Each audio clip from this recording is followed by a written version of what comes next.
आज का मेरा मौजू जिस पे मैं बातचीत करना चाहूँगा वो है करैक्टर, किरदार। अच्छा, अब किरदार एक ऐसा मौजू है जिस पे मजमून लिखना बड़ा आसान है। कॉलेजेस में, इदारों में बेशुमार जगहों पे किरदार पे बड़ी बड़ी अच्छी तकरीरें मिल जाती हैं। मैं कभी डिलीवर भी करता रहा हूँ, कभी जज के तौर पे बैठ के सुनी भी हैं, बड़ा मज़ा आता है सुन। लेकिन किरदार तकरीर और मजमून के अलावा अमल में होना, ये याद रखिएगा, 1000 तकदीरों से अफजल है, 1000 मजमूनों से बेहतर है आपके अमल में वो किरदार। आप अमली तौर पे वो किरदार रखते हो।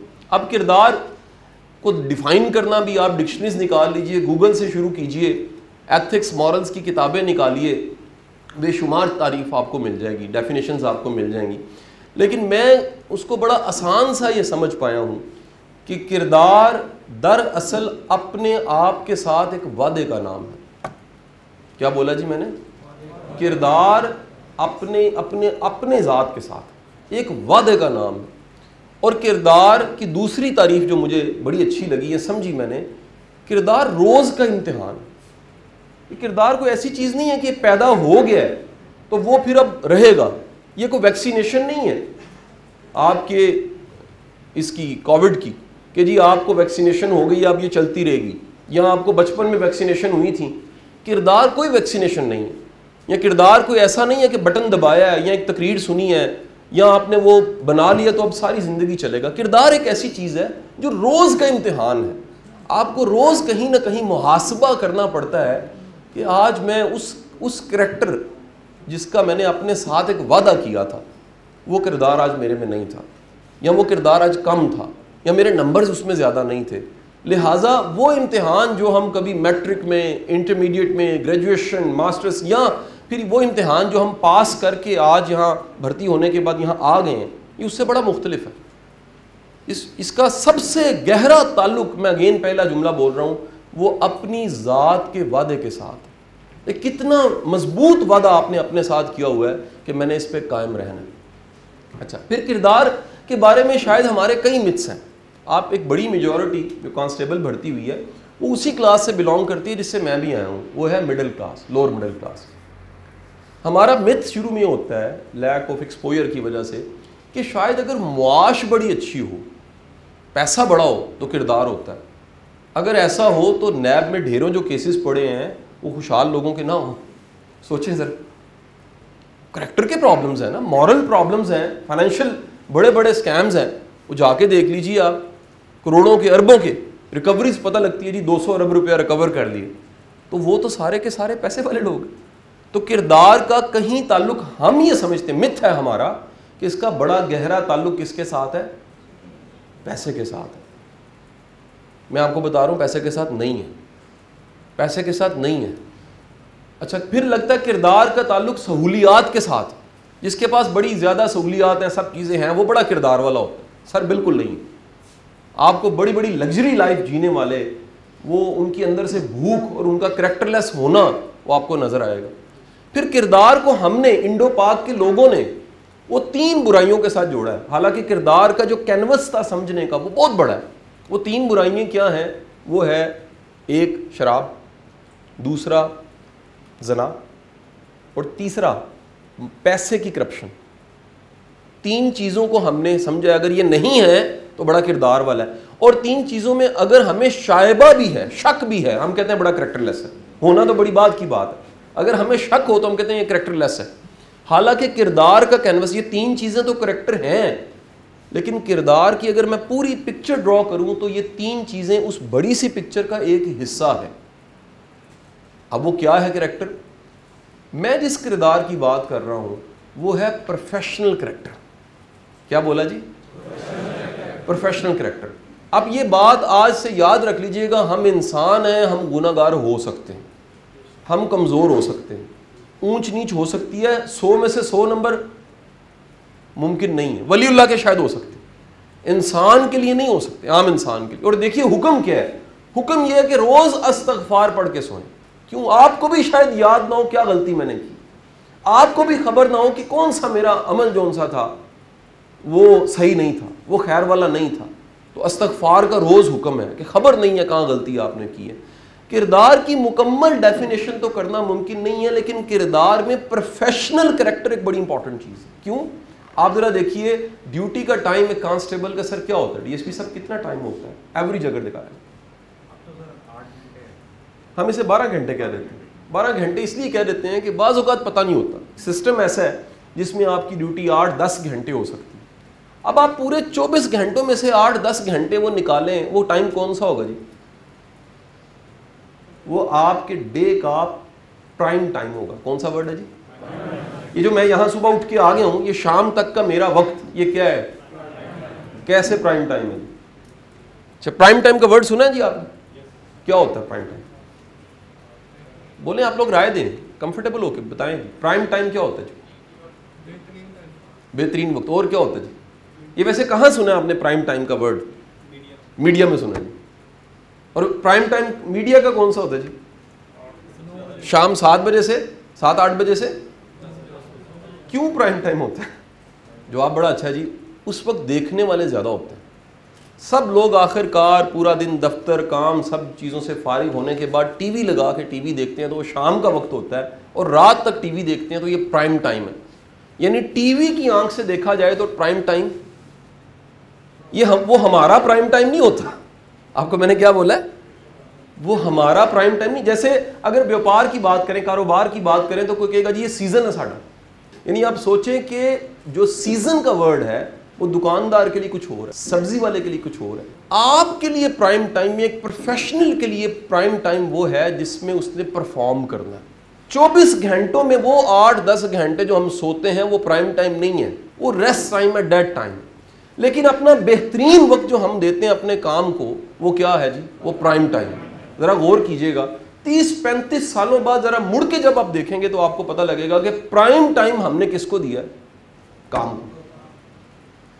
प्राइम टाइम आपने काम को दिया।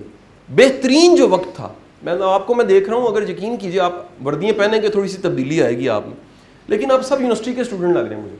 बकार साहब ये सब के सब ऐसे लग रहा है, कोई एमए के, और आपकी उम्रें भी कोई ऐसी होनी, 24-25 साल उम्र होनी, 28 साल किसी की उम्र होनी, इससे ज़्यादा क्या होनी? 22 एवरेज अगर निकाला जाए तो आप देखें कि आप जहाँ खड़े हैं, आगे जो ज़िंदगी पड़ी है उसमें प्राइम टाइम आपने अपने इस जॉब को, काम को देना है। और खुदा ना खास्ता वो प्राइम टाइम जो आपने दिया, अगर उसमें आपका करैक्टर नहीं था तो वो वक्त कूड़ा था। सोने जैसा वक्त आपने दिया, बेहतरीन जिंदगी का वक्त आपने दिया, लेकिन अगर वो प्राइम टाइम में करैक्टर नहीं था, किरदार नहीं था, उस वक्त का कोई फायदा नहीं है। प्रोफेशनल करैक्टर का मतलब है कि अपने प्रोफेशन के एथिक्स, वैल्यूज और प्रिंसिपल्स के साथ कमिटेड होना। क्या डेफिनेशन दीजिए? प्रोफेशनल करैक्टर का मतलब क्या है?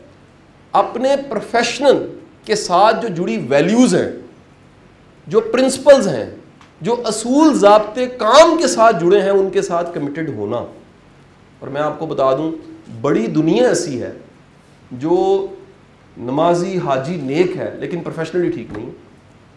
यानी जब आप प्रोफेशन को सिर्फ और सिर्फ इबादतों तक रखते हैं, करैक्टर को सॉरी रखते हैं इबादतों तक, तो करैक्टर की डेफिनेशन पूरी नहीं होती। इबादत में तो आप वादा करके आते हैं, मैं बंदा हूं, तू रब है, मैं तेरी मानता हूं, और इस नमाज के बाद मैं जब बाहर निकलूंगा तो मैं ठीक हूँगा। लेकिन उस नमाज के बाद अगर आप ठीक नहीं हैं और सिर्फ नमाजें पढ़ते जा रहे हैं तो किरदार नहीं है। किरदार का मतलब है कि आप अपने काम में ठीक हैं, अपने काम में कमिटेड हैं, अपने काम में मेहनती हैं, अपने काम को आप इबादत समझ के करते हैं। याद रखिएगा, हम लोगों के लिए क्या खुशबख्ती होगी कि हमारी नीयत इबादत बन जाती है। क्या बोला जी? अगर पूरी तारीख़ इस्लाम में ये वाक़या ना होता तो हम कितने महरूम रहते। क्या खूबसूरत वाक़या। एक सहाबी रसूल से पूछा जा रहा है, अल्लाह के रसूल पूछ रहे हैं रोशनदान क्यों लगा? वो कह रहे या रसूलल्लाह हवा से आ जाएगी। आपने फरमाया कि काश तुम नियत करते, इससे अजान की आवाज़ आनी थी, जब तक ये लगा रहता तुम्हें सवाब मिलता रहना था। तो सर ये काम तो काम ही है, लेकिन अगर इस काम को इबादत बनाना है तो उसका तरीक़ाकार सिर्फ एक है। वो क्या है? आज जहाँ शुरू हो रहा है, आगाज़ हो रहा है आपकी ट्रेनिंग का, अपनी नीयत पे काम करें, अपने साथ वो एक वादा करें। ठीक है जी। अब आपको मैं करैक्टर के कुलिया बता देता हूँ, करैक्टर कैसे पैदा किया जा सकता है। बड़े कुछ बुनियादी असूल हैं काश कि हम लोग अपने हर तरह की ट्रेनिंग्स में, इदारों में, स्कूल्स में, घरों में बच्चों को ये सिखा दें।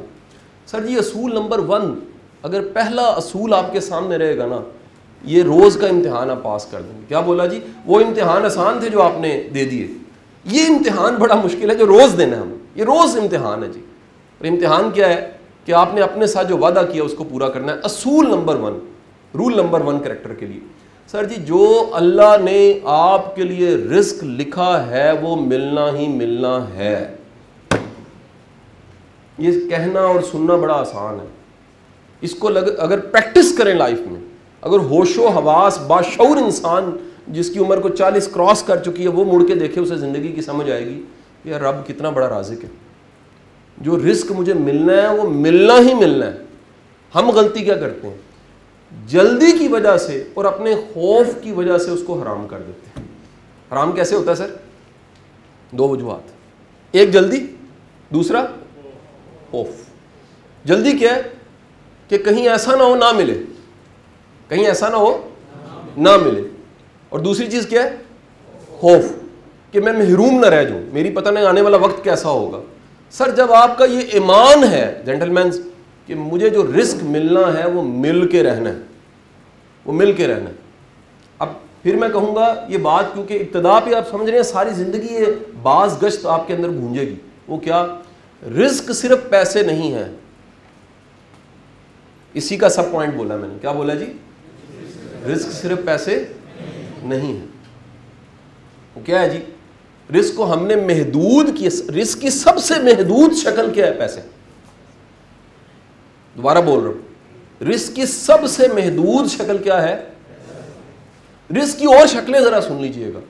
ये आप दोनों अपने हाथ जरा ऊपर करें, करें, कुछ नहीं होता। इसको थोड़ा सा हिला लें, हल्का से ऐसे हिलाएं, हिलते नीचे कर लें। जहां बैठे अपने ही पाँव जरा एक दफा जमीन पे हल्के से मारें, मारें। गुड, ठीक हो गया। ठीक है, मेरी आवाज आ रही है? हाथ खड़ा करें, आ रही है आवाज? गुड हो गया जी। सांस लें, चल रहा है? जरा लेके देखें, चल रहा है? चल रहा है, ठीक है जी। जुबान का जायका, इसने सुबह नाश्ता किया, महसूस हुआ नाश्ता? हम सब उठ के यहाँ से मियाँ हॉस्पिटल जाएं ना सर, ऐसे सैकड़ों लोग पड़े हैं, ना वो हाथ हिला सकते हैं, ना टांग हिला सकते हैं, ना जुबान का जायका है, ना आंख की बिनाई है। उनके पास शायद उनके बैंकों में बिलियन रुपीस पड़ा हो, लेकिन उनके पास सेहत नहीं है। सर जी रिस्क की एक सबसे बड़ी शक्ल जो है वो सेहतमंद होना है। क्या है जी? सेहतमंद होना है। मेरे एक बड़े अच्छे दोस्त हैं, वो डॉक्टर हैं, बच्चों के डॉक्टर हैं, बड़े काबिल इंसान है, HOD हैं गंगाराम की।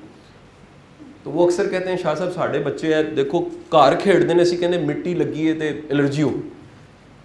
देसी सादा बच्चा, असी सारे पिंडा तो हाँ, असी ट्यूबवैल ते भी नहाते हैं, असी सेन च भी खेडे हाँ, असी गुलेल नाल चिड़ियाँ भी मारियां ने, असी छप्पड़ां विच भी वड़ गए हाँ, असी की कुछ कीता है, सानू कुछ नहीं सी होंदा। ठीक है जी। आपका सेहतमंद होना सर ये रिस्क है, इससे बड़ी अल्लाह की नेमत नहीं है। आपको अल्लाह ने सेहत दी हुई है, छोटी सी बीमारी दांत का दर्द भी रात की नींद हराम कर देता। एक थोड़ा सा सर में दर्द होना तो आप पैनाडोल घूमते ढूंढते फिर रहे होते हैं, मुझे मिल जाए मेरी जान छूट जाए, पैनाडोल चाहिए जी मुझे। क्यों जी? वो एक सर में दर्द है, एक कान का दर्द वो इंसान को का जीना हराम कर देता है। तो सेहत क्या है? क्या है जी? ये जब आपकी ट्रेनिंग डिज़ाइन हो रही थी तो मेरा एक आइडिया था, मैंने SSP साहब ऐड किया। ये मेरा मतलब पिछले मेरा 12 सालों का जो पुलिस को पढ़ाना है उसका एक नुक्ता था पढ़ा है। पुलिस का सबसे बड़ा चैलेंज बिलखसूस जो कांस्टेबल से सफ़र शुरू होता है, हेल्थ है। लोग कहते हैं और इश्यूज है, मैं कहता हूँ हेल्थ सबसे बड़ा इशू। एक बड़ी तादाद किसी न किसी बीमारी की शिकार हो जाती है, बड़ी तादाद, नेचर ऑफ जॉब ऐसी है। फिर हेल्थ अवेयरनेस कोई नहीं है, तो मैंने क्या किया, ट्रेनिंग में एक टॉपिक ऐड करवाया हेल्थ का, हेल्थ अवेयरनेस का, कि हमें पता ही नहीं है कि सादा सादा खुराक, सिंपल सादा खुराक में कितनी ताकत है, और हम वो नहीं लेते और सत्यानाश हो जाता है हेल्थ का। या मुस्बत सोचना कितनी ताकतवर चीज़ है, एक लेक्चर है इस पर पूरा, कि मुस्बत सोचने से सेहत कितनी अच्छी रहती है, हमें किसी ने सिखाया नहीं। या टफ सर्कमस्टांसिस में सर्वाइव कैसे करना है। सर प्रेशर है, जॉब का प्रेशर है, अफसरों का प्रेशर है, मसले हैं, घर के मसले हैं, इनमें सर्वाइव कैसे करना है, सर्वाइवल कहाँ पर है, ये टॉपिक मैंने रखा जान का, ताकि डिस्कस हो चीज़ें। तो वापस आऊँगा, रिस्क सिर्फ क्या है जी? रिस्क सिर्फ पैसे पैसे की बजाय मैंने एक और चीज़ को क्या कहा जी, बहुत बड़ी दौलत है, वो है सेहत। आप ज़रा सुन लीजिएगा, सर आपके पास बैंक बैलेंस की इंतहा है, आपके पास सेहत भी है, लेकिन एक और बड़ी अहम चीज़ है जिसको मैं रिस्क कहने लगा हूँ, वो है रिश्ते। सर मैं आपको बता नहीं सकता अल्लाह की कितनी बड़ी नेमत है रिस्क की शक्ल, वो है रिश्ते। ऐसे कई लोग हैं जो चीज़ें इकट्ठी कर लेते हैं, बंदे गवा देते हैं। क्या बोला जी, अशिया है, कार आ गया, गड्डी आ गई, बैंक बैलेंस आ गया, अशिया हो गई, लेकिन है अकेले। अकेले बंदे का गम भी ज़्यादा होता है और अकेले बंदे की खुशी भी कम हो जाती है। क्या बोला, अकेले बंदे का गम ज़्यादा होता है, खुशी जो आती है वो क्या हो जाती है, कम हो जाती है। हमें गम को कम करने के लिए और खुशी को बढ़ाने के लिए इंसान चाहिए, अपने साथ रिश्ते चाहिए। मेरी बात समझे कि नहीं समझी? तो आपके वालिदैन किस किस के हयात हैं? वालिद वालदा, हाथ खड़ा करें, शुक्र अल्हम्दुलिल्लाह रब्बिल आलमीन। आप में से किसी का भी अगर वालिद या वालदा में से कोई अल्लाह को प्यारा हो चुका, वो हाथ खड़ा करें। अच्छा, अब मैं जो बात कहने लगा हूँ, जिनके अब हाथ खड़े हैं वो महसूस कर सकते हैं। ये जब नहीं होते ना, फिर बंदा 10 मुहर्रम पे या ईद वाले दिन जाके फूल चढ़ाता है ना, फिर पता लगता है बेबे या अब्बा क्या होता। ये इनको महसूस हो सकता है। आज है तो हमें इंसान बड़ा नाशुक्र है, जो कुछ होता है ना उसको महसूस नहीं हो रहा होता। जो नई चीज़ें होती ना तो फिर याद आती हैं कि कितना। मैं रात एसएसपी साहब 11:30 बजे का टाइम, ये कल रात की बात बता रहा हूँ, तो अचानक वो स्क्रॉल करते करते एक वीडियो सामने आई। उसमें एक वीडियो के ऊपर टाइटल था 6 साल बाद एक बच्चा जब बाहर के मुल्क से अपनी माँ को मिला, उसकी वीडियो थी, पीछे गाना लगा हुआ था ना, बस सेंटी। मैं इमोशनल हो गया और मेरे से रहा नहीं गया। मेरी वालदा वालिद हयात है, मैं उसी वक्त गाड़ी निकाल के, तो बेगम साहबा कहती किधर जा रहे हैं? मैं कहा जी मैं दिन में 2 बार मिला हूँ, लेकिन मैं अब जो इस वक्त हालत है अजान तो होने हुई है तो मैं उसी कदमों पे उसी तरह जाके मैंने अपनी वालदा को, अम्मी कहती पुत्र खैर तो है? मैं कहा जी खैर, बस दिल कर रहा था। मेरी बात समझ नहीं समझ रही? तो भाई मेरी बात सुने, ये बड़े कीमती रिश्ते हैं। ये कांस्टेबल होने से, एसपी होने से बड़ी बात है कि अल्लाह ने आपको रिश्ते दिए हुए हैं। खुदा के लिए इनकी कदर करें, खुदा के लिए इनसे दुआ लेनी सीखें। क्या बोला? इनसे दुआ जो है वो क्या नहीं निकलवाई जाती। काम ऐसे करने चाहिए कि वो क्या करें, दुआ करें।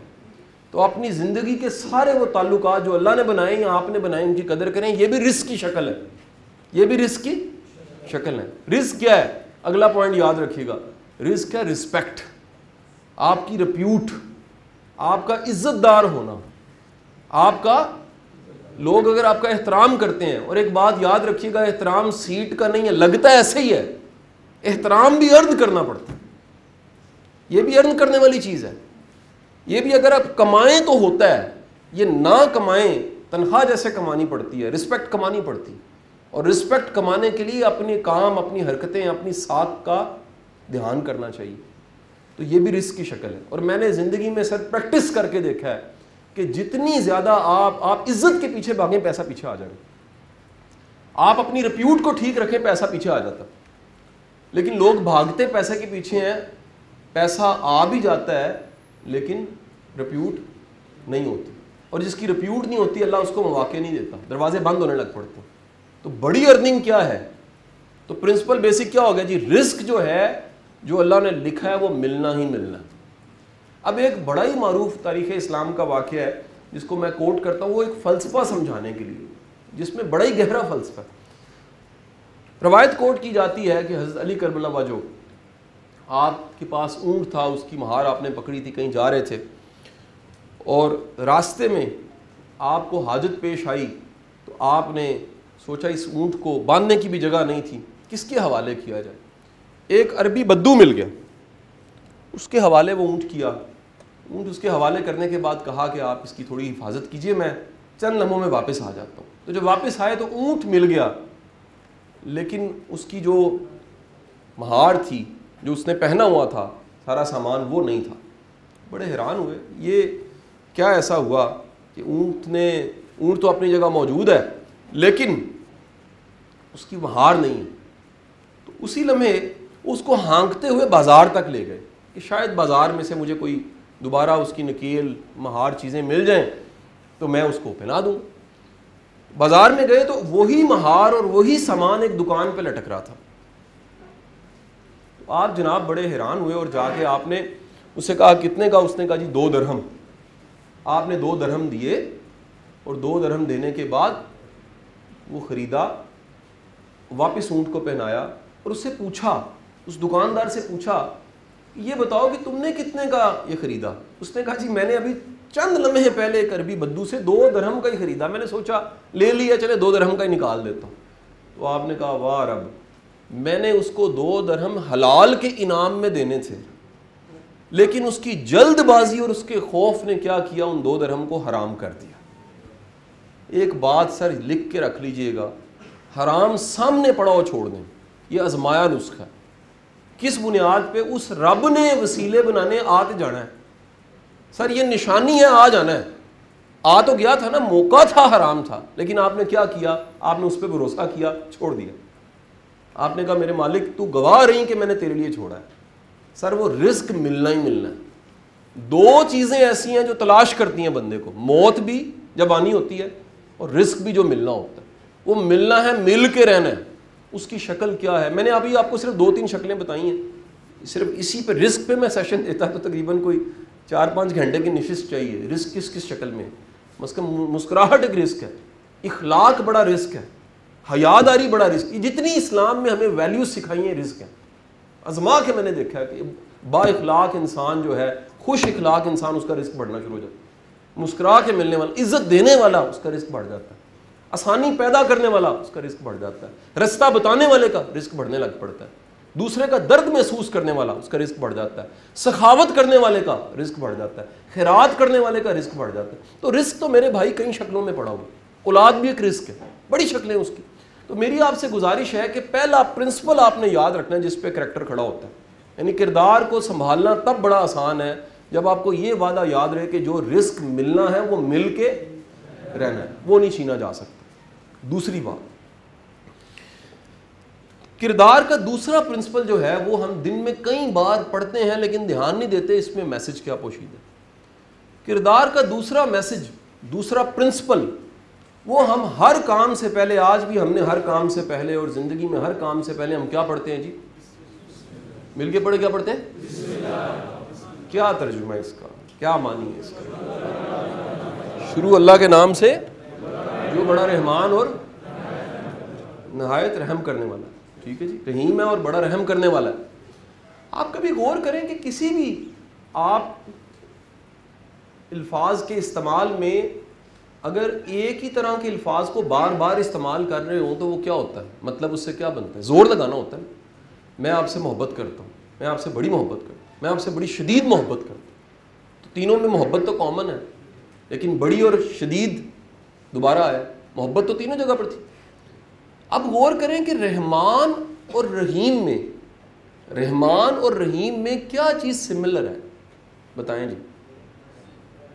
रहमान के लफ्ज़ में और रहीम के लफ्ज़ में कौन सी ऐसी चीज़ें जो सिमिलर हैं? रे, हे, मीम।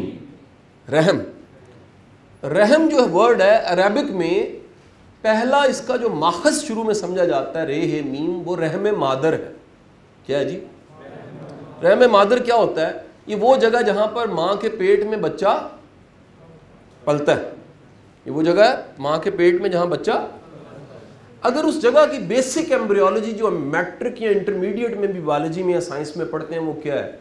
उस जगह के बारे में कहा जाता है कि अल्लाह का निज़ाम ऐसा है कि रहम मादर में आपको नंबर 1 उसकी निशानी ये है, बिन मांगे मिलता है। क्या बोला जी? आप वहाँ मांगते नहीं है, वहाँ तो मांगने का शऊर ही नहीं है। माँ के पेट में बच्चे को मांगने का कोई शऊर नहीं है, लेकिन क्या होता है जी? क्या मिलता है जी? बिन मांगे मिलता है। दूसरी निशानी क्या है? अगर आप किसी एम्ब्रियोलॉजी के एक्सपर्ट से, बायोलॉजी के एक्सपर्ट से पूछेंगे, वो कहेगा जी ये एक अजीब निज़ाम है कि रब शुरू में उस खून के लोथड़े को खून के ज़रिए पालता है शुरू में। फिर क्या होता है? माँ के पेट से उसको खुराक मिलने लग पड़ती है। फिर क्या होता है? जब 9 माह गुजरते हैं वो बच्चा दुनिया में आ जाता है, माँ की छाती से दूध लेने लग पड़ता है।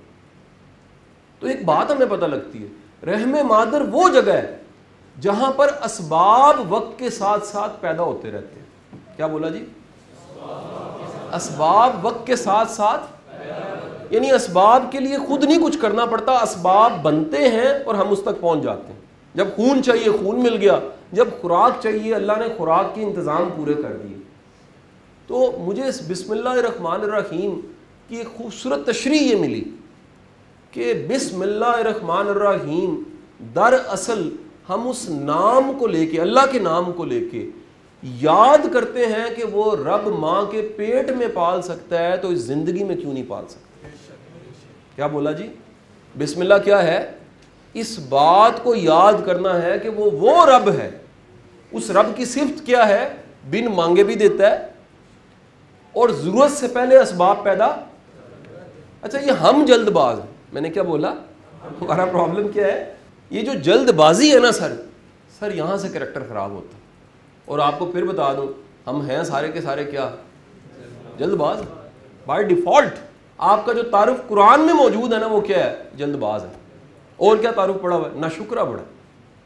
ठीक है जी, तेज़ी बड़ी है इसके अंदर। तो अब देखिए कि आप में जो जल्दबाजी है वो तो बाय डिफ़ॉल्ट है, वो तो पाई जाती है, उस पर काबू पाना है। और वो काबू पाने के लिए प्रिंसिपल नंबर 1 क्या पता लगा? जो रिस्क मिलना है वो मिल के रहना है। क्या बोला जी? जो रिस्क मिलना है वो मिल के रहना है। और प्रिंसिपल नंबर 2 क्या है? बिस्मिल्लाहिर्रहमानिर्रहीम। प्रिंसिपल नंबर 2 क्या होगा जी? रिस्क को मैंने एक्सप्लेन कर दिया। अब दूसरी बात को एक्सप्लेन करते हुए कह रहा हूं, अल्लाह असबाब पैदा करने पे कादिर है। मैं आपको एक बात कहने लगा हूं, सर अगर आपकी आंखें खुल जाए, क्या बोला? ये वाला खुलना नहीं कह रहा, आंखें तो सारी खुली हुई हैं, मैं बेदारी की बात कर। तो इकबाल जिस बेदारी का फलसफा बयान करता है, वो बेदारी का मतलब है होशो हवास में रहते हुए अपने खालिक मालिक और राज़िक को ढूंढना, ये तलाश करना कि कहाँ पर उसकी रज़ा पड़ी हुई है, ये तलाश करना कि कहाँ पर जीतना ज़रूरी है और कहाँ पर हार का नाम जीत है, ये तलाश करना कि रब ने खैर कहाँ रखी है, ये तलाश करना कि मेरे ज़िंदगी के मानी क्या है, ये तलाश करना कि मैं कहाँ पैदा हुआ, कहाँ पला बढ़ा, कैसे करते करते आखिरकार आज मैं इम्तिहान पास करने के बाद इस ट्रेनिंग में बैठा हूँ, मेरी ज़िंदगी कैसे चल रही है, ये किधर को जा रही है, ये बेदारी है। और अगर ये बेदारी ना हो तो सुन लीजिएगा, अगर इंसान बेदार ना हो तो जब उसकी आंख खुलती है वो मौत का वक्त होता है, फिर वो कहता है काश मुझे जगा लिया जाता, काश मैं होश में होता। तो गाफिल की आंख तब खुलती है जब बंद होने को होती है। तो अल्लाह हमें गफलत से बचाए। गफलत क्या है कि हम सिर्फ डोर और डंगरों की तरह पलते जमते आखिरकार दुनिया से चले जाए। शऊर के साथ देखना कि मेरे साथ क्या हो रहा है, मैं आज कहाँ खड़ा हूं, मेरी जिंदगी में अच्छा क्या है, मुस्बत क्या है, उसका करम और फजल क्या है, और आपके दिल से एक आवाज आए, वो क्या है जी? वो प्रिंसिपल नंबर 3 है। वो तीसरी आवाज जहां से करैक्टर पैदा होता है उसको हम कहते हैं अल्हम्दुलिल्लाह रब्बिल आलमीन। करें जी तर्जुमा इसका। अच्छा आप देखें, मैंने बिस्मिल्लाहिर्रहमानिर्रहीम तर्जुमा वही है उसका। मैंने बताया कि जब जैसे आप जरा एक लम्हे के लिए सुने, आप किसी को कहते हैं मुझे आपसे बड़ी मोहब्बत है, तो वो जुमला नहीं होता बल्कि उसमें क्या होता है? एहसास होता है। ऐसी है जी। आप कहते हैं इसे मैंने एक दफ़ा बताना है, नफरत से कहते हैं, तो वो सिर्फ जुमला नहीं होता, उसके अंदर क्या होता है? एहसास होता है। तो आइंदा से जब आप बिस्मिल्लाहिर्रहमानिर्रहीम पढ़ें तो एहसास क्या होना चाहिए? एहसास ये होना चाहिए कि जो रब माँ के पेट में मुझे पाल सकता है वो ज़िंदगी में क्यों नहीं पाल सकता।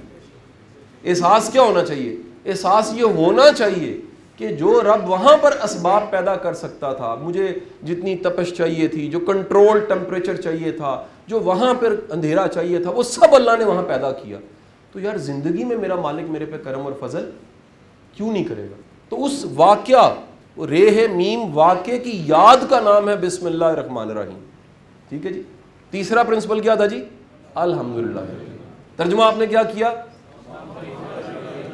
अच्छा आप ज़रा सोचें, आप किसी को कहे जी कुछ तारीफ़ें आपकी भी और कुछ मेरी, तो विन विन आपने कर लिया। आधी तारीफ़ें आपको, आधी मुझे। ठीक है जी। आप किसी को कहते हैं थैंक यू, आप उसको कोई क्रेडिट दे रहे हैं ना दरअसल। लेकिन जब आप अल्हम्दुलिल्लाह रब्बिल आलमीन कहते हैं तो आप कहते हैं तमाम तारीफ़ें किसकी? अल्लाह की। अब ज़रा गौर करें, आपने सारा क्रेडिट किसको दे दिया? यार एक लम्हे के लिए सोचें, जो सारा क्रेडिट अल्लाह को दे रहा है उसकी तो फिक्र ही खत्म हो गई। हमारा मसला ये है कि हम जुबान से कहते हैं अल्हम्दुलिल्लाह रब्बिल आलमीन और अंदर सोच रहे थे कि ये कीता तो मैं ही है। क्या समझ आई जी? याद रखिएगा, करैक्टर का प्रॉब्लम उसका होगा जो क्रेडिट लेना चाहता है। दोबारा बोल रहा हूं, क्या बोला? करैक्टर का प्रॉब्लम उसका होगा जो क्रेडिट लेता है कि मेरा ही कमाल है। सर जो दिल से कहता है अल्हम्दुलिल्लाह रब्बिल आलमीन, वो उसके लिए कोई मसला नहीं। उसके लिए एक लम्हे के लिए पूरे दिन को, जब सुबह से आप उठें अभी तक सोचिए कितने ऐसे मोमेंट थे जिसमें आपको अल्हम्दुलिल्लाह कहना चाहिए था। याद करें, सबसे पहला मोमेंट आंख खुली थी, तारीफ बनती है। जिस रब ने मौत से जिंदगी दे दी, नींद क्या है? एक मौत है। मौत से जिंदगी आपको दे दी, सांस चल रहा है, होशो हवास में, अपने पाँव पे चल के आप वॉशरूम तक चले गए। यार किसी हैंडीकैप्ड को जाके देखिएगा जिसका कोई चैलेंज है, उसका वॉशरूम कितना मुश्किल है। जरा पढ़ें भाई, आंखें हैं, टांगों से चल के खुद जाते हो, यहां तक चल के आ गए हो। और सादी शराजी का बड़ा खूबसूरत वाकया, आप फरमाते हैं मैं जा रहा था, मेरे पाँव में जूती नहीं थी। हम भी गिला करते हैं जी, वैगन से क्यों आए, कपड़े साढ़े को 2 ही सूट ने, 1000 गिले हम करते। तो सादी शराजी ने कहा पाँव में जूती नहीं थी। आगे गया, एक ऐसा शख्स देखा जिसके पाँव नहीं थे, शुक्र किया अल्लाह का, और एक बात कही कि मकाम गिला दरअसल मकाम शुक्र होता है। क्या बोला जी? मकाम गिला। सर आप लिख के रख लें, ये बात आज नहीं समझ आएगी, लेकिन 10-20 साल बाद आप मुड़ के देखेंगे, कहेंगे जिंदगी के 1000 चैलेंज आपकी कैपेसिटी बिल्डिंग के लिए आते हैं। क्या बोला जी? कई चैलेंज इसलिए, बल्कि चैलेंज आता ही इसलिए आपकी कैपेसिटी बिल्डिंग हो जाए। बेशुमार चैलेंज ऐसे हैं जो आपको निखारने के लिए आते हैं, आपको संवारने के लिए आते हैं। पहले कुछ और होते हैं, बाद में आप कुछ और होते हैं। कई चैलेंज ऐसे होते हैं जो आपको हम्बल कर देते हैं। कई चैलेंज ऐसे होते हैं जो आपकी मैं ख़त्म कर देते हैं। कई चैलेंज ऐसे होते हैं जो आप शायद उल्टा कुएं में लटक के चिल्लाए माकूस करें, वो नतीजा ना आए, जो उस चिल्ले की, ज़िंदगी के चिल्ले की वजह से आपके अंदर तब्दीली आ जाती है। तो ये अल्लाह का कितना करम, अल्लाह चैलेंज भेज के भी फजल ही करता है। क्या बोला जी? कई चैलेंज ऐसे हैं जो क्या हैं जी? फजल व करम है। और वो फजल व करम मैं आज मुड़ के देखता हूँ, मैं कभी गिला होता था जी वाले साहब की तनख्वाह ज़्यादा नहीं, ट्यूशन पढ़ा के गुजारा सानू करना पहले। आज मैं अल्लाह का शुक्र अदा करता हूँ, अगर ऐसा ना होता तो आज के दिन यहाँ तक ना पहुँचे होते। शुक्र अदा करता हूँ। चैलेंज दर असल क्या है? शुक्र है। हम क्या करते हैं? गिला। हम क्या करते हैं? शिकवा। असल में चैलेंज क्या है? चैलेंज पे क्या करना चाहिए? अल्हम्दुलिल्लाह रब्बिल आलमीन। मेरे मालिक कोई ना कोई हिकमत ज़रूर है जो मुझे समझ नहीं आ रही। और मैं आपको बता दूं, ये बेशुमार चीज़ें हैं। मैं फिर जैसा सर बता रहे थे, मेरा क्योंकि कई प्रोफेशंस के साथ वास्ता पड़ा पढ़ाने का, तो हर प्रोफेशन के दोस्त हैं। कई ऐसे अहबाब हैं वो कहते हैं पोस्टिंग ऐसी जगह होगी, हम सोचने लग पड़े, गिला किया। कुछ दिनों बाद हिकमत समझ आई, अल्लाह ने इसमें कोई हिकमत रखी हुई। कई ऐसे ज़िंदगी के वाक़यात हैं। बीमारी एक ऐसी आ जाएगी जिसमें रुकना पड़ जाएगा और आपको पता लगेगा ये रुकना बड़ा ज़रूरी था, अगर अब ना मैं रुकता तो कोई बड़ी बीमारी आनी थी। तो आपका कोई भी चैलेंज, उसमें अल्लाह ने कोई ना कोई खैर ज़रूर। सर कहीं आपकी मर्जी है, कहीं उसकी मर्जी है। ये ज़िंदगी में से, डिक्शनरी में से निकालें गिला, कि जहाँ उसकी मर्जी हम गिला करें। और मालिक है हमारा, रब है हमारा, वो वहाँ पालता है, ज़िंदगी में भी पाल सकता है, रिस्क देता है। तो हमें अल्हम्दुलिल्लाह को नहीं छोड़ना चाहिए। जो ज़िंदगी आपको मिली है, पॉइंट नंबर 3 अल्हम्दुलिल्लाह की ज़रा तशरीह करने लगा हूँ। जो ज़िंदगी मिली है इसको कबूल करें। क्या बोला? जो ज़िंदगी आपको मिली है इसको क्या करें? हमारा मसला ये है कि जो हमें ज़िंदगी मिली है हम उसे गुजारने की बजाय हसरत में गुजारते हैं। ओ देखो दी चंगी है, वो साढ़े तो बेहतर है। सर जो मिली है इसको कबूल कर लें। वो रुखी है, सुखी है, सवारी है, नहीं है, जो पहले तो कबूल कर लें, फिर कोशिश करें। अल्लाह वक्त के साथ साथ चीज़ों को वो बेहतर करने लग पड़ता है। तो अल्हम्दुलिल्लाह का मतलब है अपनी ज़िंदगी जी के जाना, क्रेडिट उसको देना। क्रेडिट किसको? सारा क्रेडिट लेना नहीं है। जब भी आप क्रेडिट लेंगे ना, आप लेंगे, मसला ख़राब हो जाएगा, करैक्टर का प्रॉब्लम आ जाएगा। तो प्रिंसिपल पहला था, असूल नंबर 1, रिपीट बार बार मैं क्यों कर रहा हूँ, याद रहे। रूल नंबर 1 क्या है जी? जो चीज़ आपको मिलनी है, रिस्क मिलना है, वो मिल के रहना है। प्रिंसिपल नंबर 2, बिस्मिल्लाहिर्रहमानिर्रहीम। याद रखना है कि वो रब रिस्क के ज़राए पैदा कर देता है, बिन मांगे भी कर देता है, वो असबाब पैदा करता है। तीसरा प्रिंसिपल, हमेशा अल्हम्दुलिल्लाह पढ़ना, हर हाल में अल्हम्दुलिल्लाह पढ़ना। या बारी ताला तेरा कितना शुक्र है, तेरा कितना फजल है। हमारा प्रॉब्लम ये है कि हम कहते हैं इससे आगे। सर जो है उसको एंजॉय करें। आज सेहत है एंजॉय करें, नेमतें हैं एंजॉय करें, रिश्ते हैं एंजॉय करें, जो जॉब मिली है एक बात याद रख लें सर, इसको भरपूर अंदाज से करें, रो के ना करें, गुजारा ना करें, जो कर सकते हैं दी बेस्ट करें।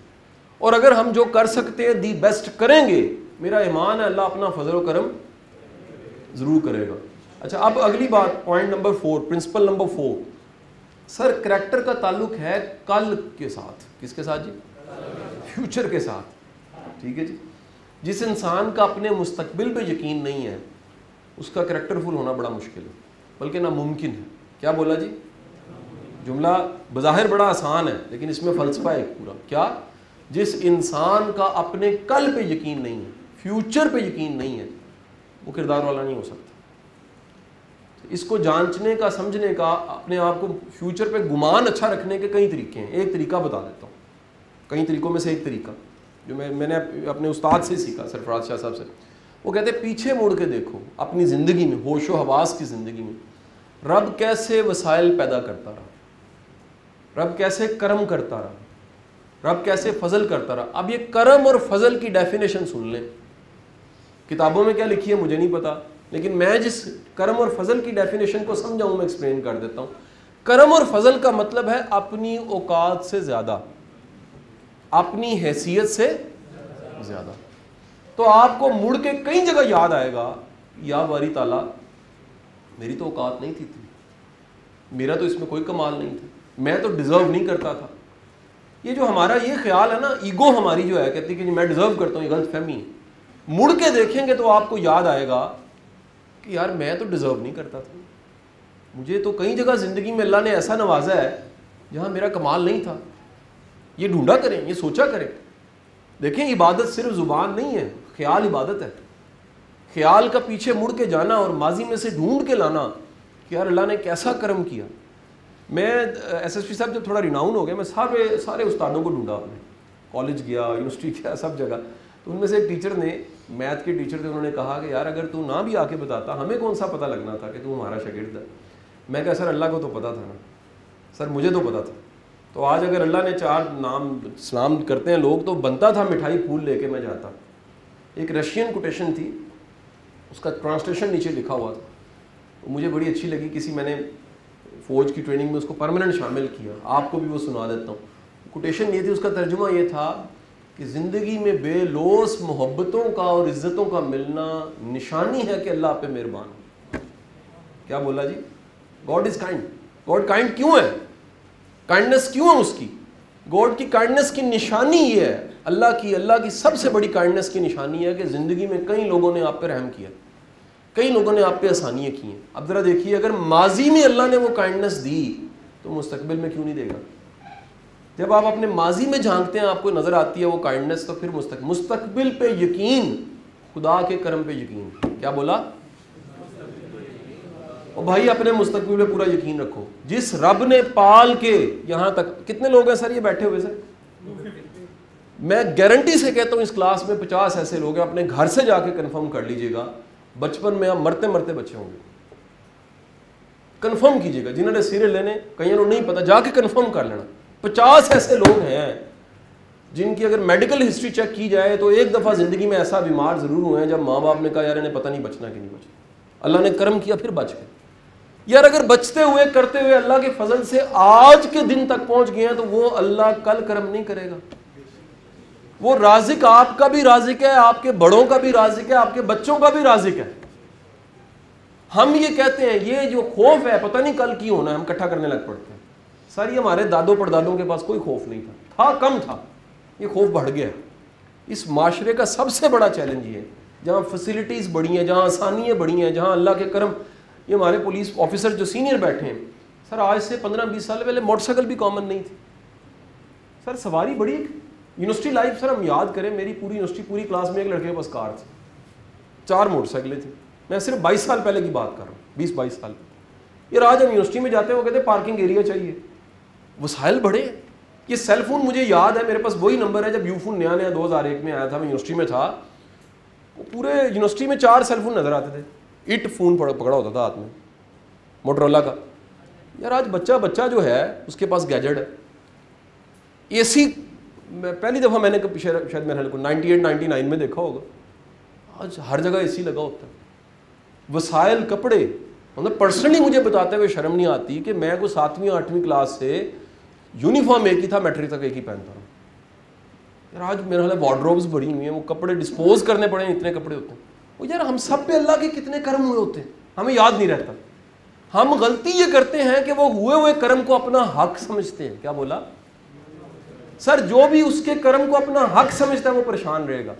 उसके कर्म को अपना हक ना समझें, शुक्र अदा किया करें कि वो मालिक जिसने कल माजी में नवाजा था मुस्तकबिल में नवाजेगा।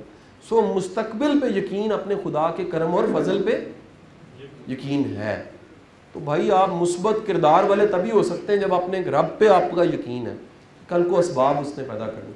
आखिरी 5वां लेसन बता के मैं लेक्चर ख़त्म करूँगा, 1-2 क्वेश्चन ले लूँ, 11 बजे लेक्चर हम ख़त्म करते हैं। ये मेरी प्रैक्टिस है जी, ये बात भी मेरी ऑब्जर्वेशन है, बड़ी कीन ऑब्जर्वेशन है इन पिछले शऊर के जितने साल 20-22 गुजारे हैं। अल्लाह आपकी जो नेक नीति, काम की नेक नीति है ना, उसका एक अजर आपकी ज़िंदगी में आपकी औलाद को देना शुरू कर देते हैं। क्या बोला? अच्छा अब आप देखिएगा, एक छोटे होते से आप कहानियाँ सुनते हैं ना, तो आपने सुना हुआ है कि जिन जो है ना उसकी जान किस में है? तोते में। अगर तोते की गर्दन मरोड़ दी जाए तो जिन क्या होता है? अल्लाह ने ना हमारी जो जान है ना इंसान, वो रिश्तों, बच्चों में रखी होती है। सबसे बड़ी सज़ा जो है ना वो आपकी, अल्लाह ना करे अगर औलाद आपकी होशो हवास में औलाद रुल जाए ना, इससे बड़ी सज़ा कोई नहीं। यानी सारी ज़िंदगी का सवाद ख़राब हो गया। और मैं आपको बता रहा हूँ, सारी ज़िंदगी की थकावट उतारने के लिए सिर्फ एक बात काफ़ी, आपकी औलाद जो है वो सुखी है। और मैं बोल क्या रहा हूँ सर, आपकी ज़िंदगी की, काम की, प्रोफेशनल करैक्टर की नेक नीति डायरेक्टली प्रोपोर्शनल होती है आपकी औलाद के सुकून के। क्या बोला जी? मेरी ज़िंदगी में ऐसे कई वाक़यात हैं जुड़े हुए लोगों की, उसमें जज भी हैं, उसमें ब्यूरोक्रेट भी हैं, कई लोग हैं जिन्होंने कहा जी हम अपना काम ईमानदारी से कर रहे थे, अल्लाह ने हमारी औलाद के लिए वसीले खुद पैदा कर दिए। मैंने कई ऐसे लोग देखे जिन्होंने वसीले खुद पैदा किए, औलाद रुल गई है। मैंने इन्हीं थानों में, डीएसपी साहब, इन्हीं थानों में बेटों को माँ पे पर्चे करवाते देखा, झूठा। और मैंने उन माइयों के इंटरव्यू लिए जान के, कईयों के लदा करके कि माँ जी दसो कहानी की है, कहती मेरा कसूर नहीं, इन्होंने प्यू ने राम को आया सर, भुगतना पड़ता है, ये हो नहीं सकता। जिंदगी का ऐसा गार है जिसमें जो आवाज भेजी है वापस आनी है, जो बोया आपने काटना है। अल्लाह से रहम मांगा करें। और मैं आपको प्रिंसिपल बता रहा हूं सर, वो ड्यूटी जो आप नेक नीति से अदा कर रहे हैं, इखलास से आप ड्यूटी दे रहे हैं, वो ड्यूटी कहीं ना कहीं आपकी ज़िंदगी में उसका पे बैक है। ठीक है जी? तो ये हम समझते हैं कि पे बैक सिर्फ हमें ही होता है, हमारी नस्लों को भी पे बैक होता है। अल्लाह ने, आखिरी ये भी बात कहूँगा, देखें अल्लाह ने यार आपको बड़ा प्राइड की बात है, आपने वर्दी पहननी है, आप कहीं पर हैं ना, आप शनाख्त हैं किस चीज़ की जी? इस महकमे की। आप आइडेंटिटी हैं इस महकमे की। आपका रवैया गलत है, इस महकमे का इमेज ख़राब होता है। आपका रवैया अच्छा है, इस महकमे का इमेज अच्छा होता है। और मेरी ये सारी कोशिशें, मेरे इदारे की कोशिशें, मेरे साथ जुड़े सारे ट्रेनर्स की कोशिश सिर्फ इसलिए है सर, ये पुलिस भी हमारी पुलिस है, ये भी हमारा इदारा है। मैं आपको रियली बताऊँ, मैंने वर्दी नहीं पहनी हुई है, मैं कोई ऑफिसर नहीं हूँ, लेकिन इस इदारे को, अगर इस इदारे की कहीं बदी होती है, इस इदारे की इमेज की बात होती है, मेरा दिल दुखता है। इस इदारे की कहीं तारीफ़ होती है, मेरा दिल खुश होता है। तो मेरी आपसे दरख्वास्त है कि जिस इदारे में आप आ गए हैं, महकमे में आ गए हैं, इसे ऑन्ड करें यार। ये आपके लिए एक प्राइड की बात है कि आप वर्दी पहन के आने वाले दिनों में आपने सर्व करना है। अल्लाह की बारगाह में सर नियत कबूल होती है, होने को आए कांस्टेबल की कबूल होती, ना होने को आईजी की भी नहीं होती। ठीक है जी? तो अल्लाह आपको नियत, इखलास और सबसे बढ़ के आपको किरदार दे, जिस जो आज हमारा मौजू था। और आपको आखिरी बात ये भी कह दूँ यार, कुछ ना कुछ सीखते रहो, ये पता नहीं होता, अल्लाह मौका दे दे, स्किल्स बढ़ाओ। जॉब जो है सो है, लेकिन कोई स्किल आपकी बढ़ती है, वो आईटी की है, वो राइटिंग की है, वो लिखने की है, वो बोलने की है, वो पढ़ने की है, उसको बढ़ाओ। अल्लाह पे बैक करता है। कुदरत कहीं ना कहीं, कहते हैं एजुकेशन पे बैक करती है, मैंने देखा एजुकेशन पे बैक नहीं करती। बड़े बड़े डिग्रियों वाले वेले बैठे हुए सर, स्किल्स पे बैक करती, काबिलियत पे बैक करती। ये मेरी काबिलियत है, बोलना है ना जी, ये बोलने से मैं कमा भी लेता हूँ, इससे इज्जत भी कमा लेता हूँ, इससे नेकी भी कमा लेता हूँ, आखिरत भी कमा लेता हूँ। ये सारा जो मेरा लेक्चर था, गौर करें, एक पूरा फ़लसफ़ा था। इसकी अमली शक्ल ये है कि अगर ये 5 प्रिंसिपल्स जो मैंने बताए आपकी ज़िंदगी में हैं, अगर हैं तो निशानी होगी आप में करप्शन होगी नहीं। कैसे? ज़रा सुनिएगा। आपकी ज़िंदगी में कोई भी ऐसा मौका है जहाँ पर कोई 2 नंबरी हो सकती है, आप क्या सोचेंगे? आपका फ़लसफ़ा ईमान ये है, यार रब राज़ी क्या, मुझे क्या ज़रूरत है करने। आपको कोई डरा रहा है, आपको डरने की ज़रूरत ही कोई नहीं है। आपको पता है यार मेरा रब मेरा मुहाफ़िज़ है, वहाँ पालता रहे यहाँ भी पाल ले।